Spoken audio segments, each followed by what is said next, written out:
The New England Patriots need a rebuild, and this is how I would do it. Let's get right into it. Step 1. Fire Bill Belichick. It's time. I am so done with this guy. I thought he should have been fired after last year, after having to watch Matt Patricia and Joe Judge run what they called offense here, and somehow this year's offense under Bill O'Brien is worse. His coaching staff stinks. He's lost his fastball. People like to act like, Bill Magic. The Bill Magic will get us back. He knows something that no one else knows. No. Let's stop kidding ourselves. He doesn't. He's old and he's past his prime. There's no shame in saying it. Thank you, Bill, for the 6 Super Bowls. Love you. Mean it. Goodbye. He has taught us in New England. Guess what? Next guy up. Richard Seymour leaves. We'll get the next guy. Wes Welker leaves. We'll get the next guy. Tom Brady leaves. We'll get the next. Oh, hang on a second. No, actually, he never got the next guy. That's part of the problem. Bill Belichick is holding this team back. He's holding this team hostage in his pursuit of Don Shula's wins record. And he doesn't even need it. In my opinion, he's already proven himself to be a better coach than Shula. He's just doing this for pride and because Shula kind of disparaged him in front of the media because he didn't like how Bill was carrying himself. There's no reason for him to keep doing this. We need to go and move on as an organization, as a fan base, to another coach. I have no interest at all in seeing him try and play out the string and win 8 games a year just so we can get whatever it is, 18 games away, all the while losing enough to also capture the all-time losses record as well. There's no reason for him to be here, and I want him gone. Step 2 is pretty simple. Completely clean house. I don't want to see Bill O'Brien here next year. I don't want to see Jerod Mayo here next year, and I'll get to him in a little bit. I don't want to see either of Bill's kids here next year, and I certainly do not want to see Joe Judge and Cam Accord here next year. How those two, especially Accord, but Judge is really my main source of ire because Matt Patricia's now gone. How those two still have roles on this team makes no sense. The Patriots special teams has been consistently near the back of the pack year in and year out despite spending gobs of unearned guaranteed money on that unit. They're awful this year. You drafted a kicker and drafted a punter and they still stink. It's unheard of. And this is a guy who prides himself in Bill in special teams play. But back to the coaches.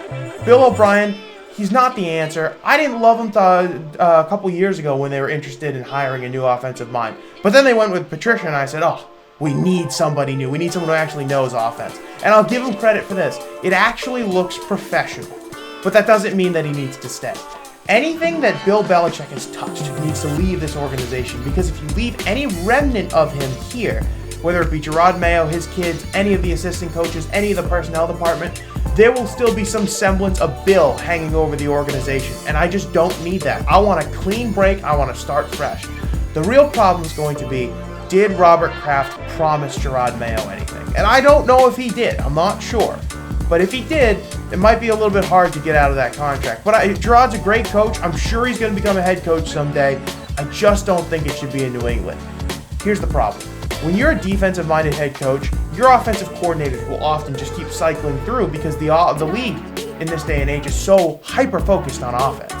A guy like Ben Johnson would be a great head coach for the Patriots because not only is he an offensive mind, he's also young, so you could conceivably build around him for a couple of decades if you wanted to, just like Bill if he works out. Other names to consider, I guess, you could do Kellen Moore, who's with the Chargers, or Eric Bieniemy with the Commanders. You could also go the college route and try and pry Deion Sanders away from Colorado. Try and get Jim Harbaugh away from Michigan. There are plenty of alternatives if you want to find a coach that doesn't think about football like it's the year 1992. Another option, of course, find a guy that I haven't named. I'm thinking someone from the Kyle Shanahan, Sean McVay tree, who really understand the zone blocking scheme that Mike Shanahan perfected during his time in Denver. And frankly, those guys are littering the league right now, and you see that they have some of the most successful offenses as well. Shanahan in San Francisco, Mike McDaniel in Miami, just to name a couple. All right, so that was step 3. Now on to step 4. Pair the coach with a good GM.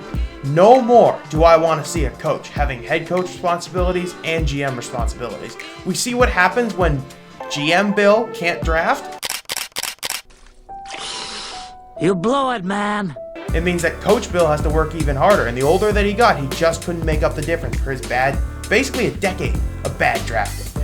So you now have 2 guys. I know, a novel concept like basically every other team uses. get a head coach, get a GM, pair them together. My vote, of course, I've long said this, is I want Louis Riddick. I think he knows what he's talking about. He's a good evaluator of talent when it comes to the NFL draft. I would love to see him get a chance in some sort of GM or executive role, player personnel type of role. I think he would be a great hire in New England to pair with my ideal guy is probably Ben Johnson.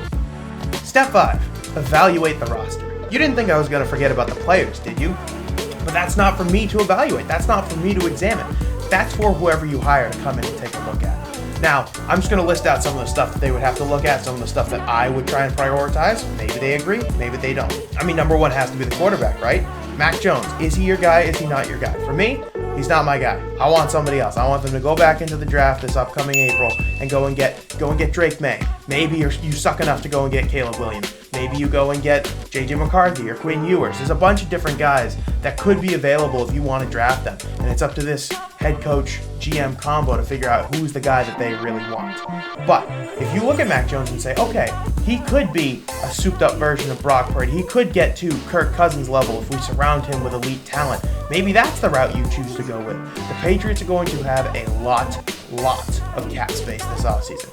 Partially because they didn't sign guys because Bill doesn't know what he's doing anymore. And it's going to be up to this new battery to figure out who they spend the cap on. Do they try and re-up some of their guys? Kyle Duggar, Michael Onwenu, Hunter Henry come to mind. Matthew Judon could use a new deal. Or do they go outside the organization and try and pick up a bunch of free agents like they did in 2021? You look at this team, the speed on this team is downright offensive. You have no speed when it comes to wide receivers, running backs, cornerbacks, linebackers. You need speed. This is what the NFL is built on. Hell, a division rival has Tyreek Hill, Jalen Waddle, Raheem Mostert, a Devon A-Chain. All of these great sprinter, hyper-fast athletes, and you have no one who can keep up with them. I want a sideline-to-sideline linebacker like Fred Warner. I'd love to have a speedster wide receiver that's not thin as a rail like Tyquan Thornton. You need speed in today's NFL. Linebackers are not built to go and stop the run anymore. They're built to go and cover guys out of the backfield. The Patriots don't have many worthy versions of that. Jawan Bentley, Jelani Tavai, they're just guys. You can upgrade at those spots. They're good third or fourth linebackers, not your two starting ones. And finally, just cut the dead weight. You look at Devontae Parker's catch attempt, and I use that very loosely, on Sunday, and you know that he's probably got to go. And you gave him a 3-year extension for no reason. Why? Probably because he sucked up to Bill and Bill was willing to play ball with him. It's just a disgusting cycle of nepotism that's happened around this franchise. It's just completely unnecessary. And if you actually want to start to build, if Robert Kraft wants to build out and, take the next step and make this organization relevant again, it starts with getting rid of the contracts they shouldn't have signed. Parker would be one. You have Juju Smith-Schuster, who I think should be gone as well. You can go on down the list. But it doesn't really matter, does it? Because it all depends on Robert Kraft. Is he going to decide that he is done with Bill Belichick after over 2 decades together? That, I honestly don't know. I'd be stunned if they fire him mid-season. I would be thrilled if they fire him after the season, as they should. The question is Robert going to let the string play out for Bill and try and get him to that wins record? And are we going to be stuck watching boring, interminable, listless, depressing, absolutely apathetic football for years to come? I don't even have any hope for Sundays anymore. It's just absolutely terrible to have to turn on my TV for 3 hours and watch the equivalent of a root canal take place at Foxborough or wherever the Patriots happen to be traveling. Is this how you would fix the Patriots? Let me know in the comments. Like, subscribe, do all that fun stuff. Appreciate you guys listening. Hopefully the Patriots will get a win sometime in the next calendar year. But honestly, maybe you just got to go suck for Caleb Williams. That might just be the light at the end of the tunnel for Patriots fans this year. My name is Jeremy. Thank you for listening again, and have a good one, everybody.